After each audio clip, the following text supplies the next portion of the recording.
وعلیکم السلام ورحمۃ اللہ وبرکاتہ۔ صدقہ اور خیرات دونوں ایک چیز ہوتی ہیں، دونوں عربی کے لفظ ہیں۔ خیرات کا معنی نیکی ہوتا ہے، صدقہ اس کو بھی نیکی کے طور پر استعمال کرتے ہیں، یعنی صدقہ خیرات دونوں ایک چیزیں ہیں۔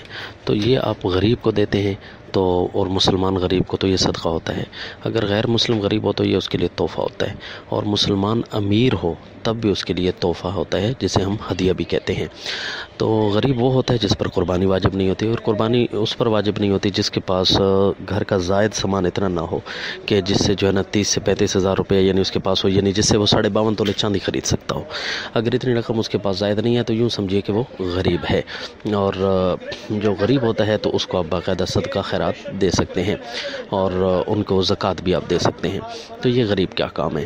البتہ جو ہے آپ صدقہ کی نظر مان لیتے ہیں کہ میں جو ہے نا ضرور صدقہ دوں گا، تو وہ ایک نظر بن جاتی ہے، اور صرف وہ غریب ہی کھا سکتے ہیں، امیر نہیں کھا سکتے۔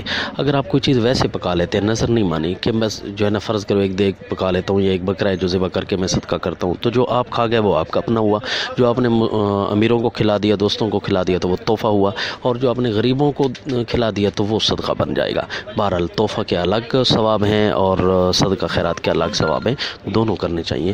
تحفہ تحائف ہدیہ بھی دینا چاہیے اپنے دوستوں کو، کیونکہ اس سے محبت بڑھتی ہے، اور آپ صلی اللہ علیہ وسلم کے ارشاد طیب ہے، اور غریبوں کو آپ باقاعدہ صدقہ خیرات دے سکتے ہیں۔ السلام۔